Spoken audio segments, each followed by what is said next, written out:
Alright guys, here we are with the next episode of Cooking with Joel. We're going to make one of my all-time favorite recipes, which is Fettuccine Alfredo. So I've already got all the ingredients measured out here except for the white wine, which is sitting in the refrigerator.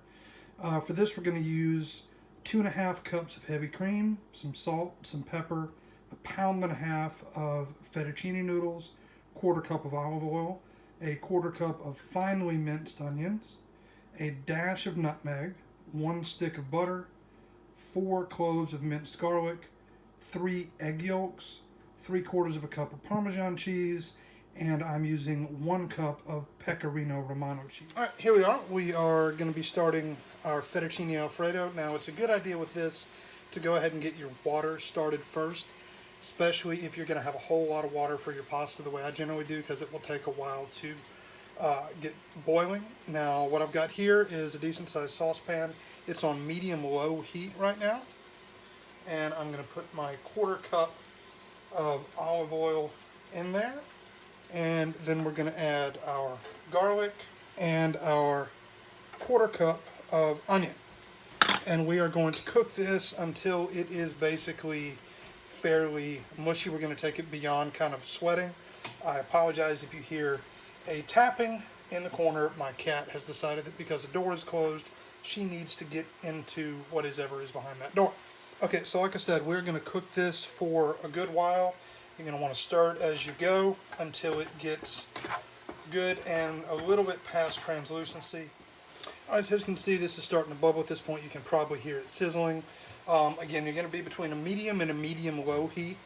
If it's good and low, it's going to take a long time to get these onions and garlic to where you want it. Medium, low-ish to right at medium tends to work well. It'll be done in 8 to 10 minutes at that point. Basically what you're looking for is when you press down on the garlic or on the onions with your spoon. I recommend a wooden spoon, by the way.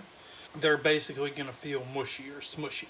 That's kind of what you're looking for. The reason for that is you don't want it at all hard or firm, because you don't want to bite into a fresh chunk of onion or a fresh chunk of garlic when you're cooking. That's also why you want to mince both your garlic and your onions fairly fine, not enough to where they're going to dissolve, but enough to where they're going to cook quite a bit and you're not going to run that risk of biting into a big chunk.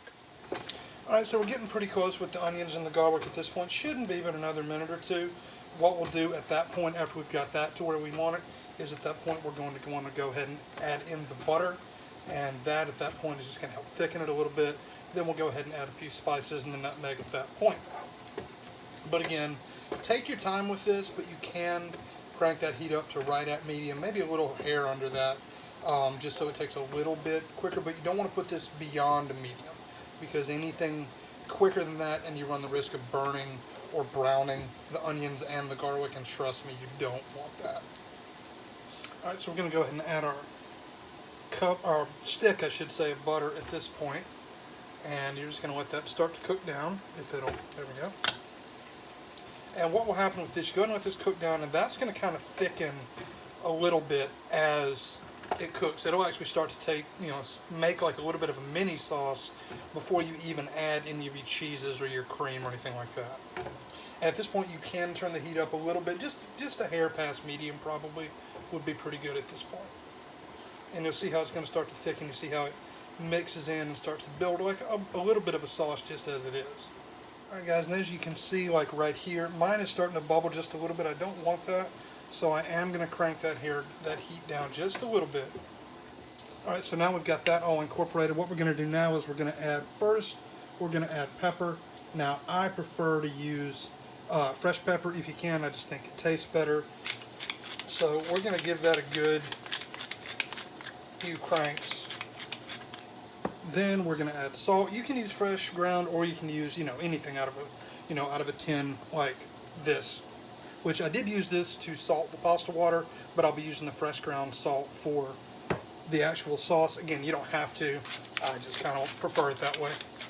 And I did use a little bit more salt than you might think some people are going to. The reason I did that is I actually used unsalted butter instead of salted butter. And another reason for that is a lot of the cheeses and the cream, they're going to have a little bit of salt in them anyway. So if you use the unsalted butter, it kind of helps you control the amount of salt that's going to be in there. Because obviously this is not a This isn't an eat everyday recipe. This isn't the healthiest recipe in the world, obviously. Now we're going to add just that dash of nutmeg. Now what that does, that is not going to give you a nutmeg flavor. That's just going to help bring out a little bit more richness of the ingredients that you've already got in there. That's why you're just adding a dash of it. You don't want the nutmeg flavor. It just kind of helps to strengthen the flavors that you've already got in there. And now we're just going to let this cook for a couple of minutes before we add the next bit, which is going to be the wine. Alright guys, so what we're going to do now is we are going to add the wine. We're just going to use about 1/3 of a cup. This is not going to be used to add flavor. This is also just going to help to bring out some of the other flavors that are in there. But you want to let the alcohol cook completely out of this before you add the cream. Now, you're only going to use about 1/3 of a cup, so get something that you like the taste of, because you're going to be start drinking the rest of that. Oh, the difficulties we have.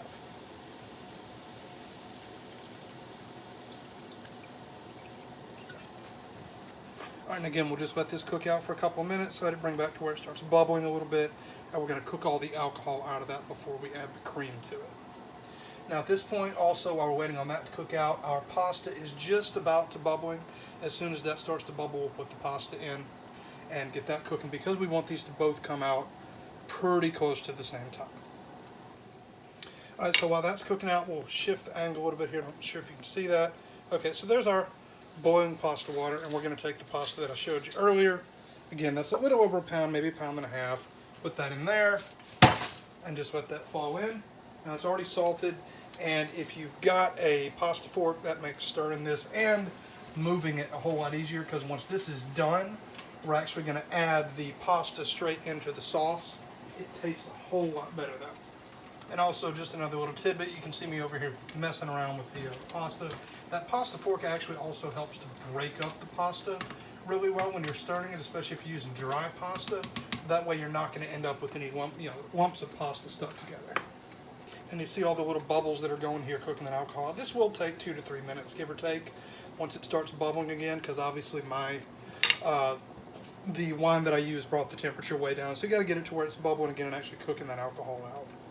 Alright, that is starting to smell really, really good. Okay, so at this point, with these bubbles, most of your alcohol is going to be cooked out. We're going to give it just another maybe 30 seconds to a minute, and then we'll go ahead and add the cream in. Alright, so now we'll go ahead and add the cream in again. This is 2.5 cups of heavy cream, so just go ahead and pour that in.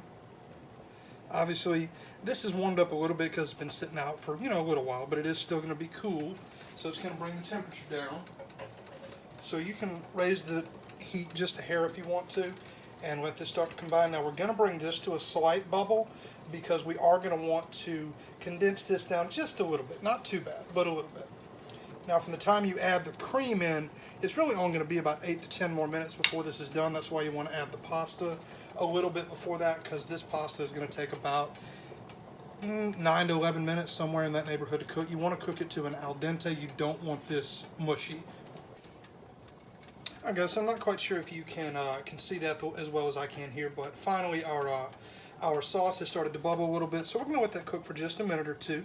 Then we're going to add our egg yolks in, and then we'll be ready to add the cheese, and then we are just about going to be finished, and we're going to be ready to dig into some fantastic fettuccine alfredo. Alright guys, so we're going to go ahead and add in the eggs. Now obviously you are going to want to go ahead and whip those eggs up before you add them in. Add them in slowly, because you don't want to accidentally scramble these, but it's not a lot of eggs, and just kind of stir as you put it in. And again, this is just 3 egg yolks, and this will just help to thicken it up a little bit.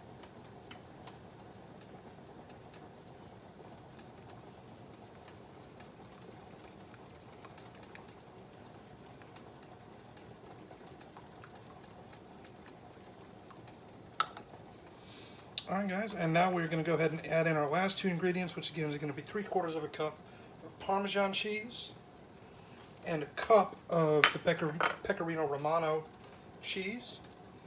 And you are just going to stir this at this point until they kind of all mix together and the cheese melts. Then you are ready to add the pasta.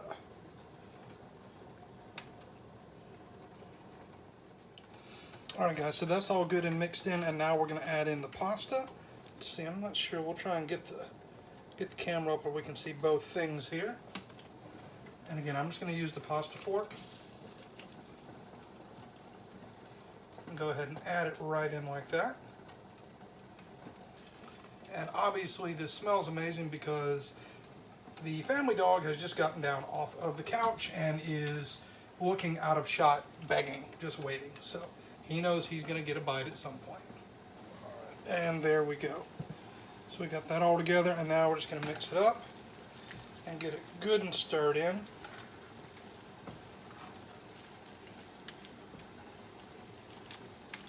Now, one thing I will tell you about fettuccine alfredo, it doesn't work very well the next day. And the reason for that is because the oils start to separate from everything else.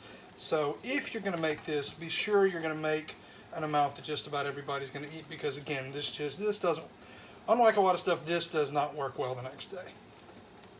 Okay, so now what I'm going to do, and I'm going to cut the camera here in just a second, I'm going to get this plated, and then we will show you what it looks like when it is done. Alright guys, welcome back, and there we go. We have your lovely plated portion of fettuccine alfredo. Topped it with a little bit more of the Romano cheese and just a dash of parsley just to give it a little bit more of a zing. But again, this is an amazing recipe. It is not very hard at all. Takes about 30 to 40 minutes, and your entire family will love this. Believe me, every time I make it, there's a line at my house. My kids are just waiting to get a hold of it as soon as it's done. But anyway, this is the next video, and we will see you guys soon. Take care.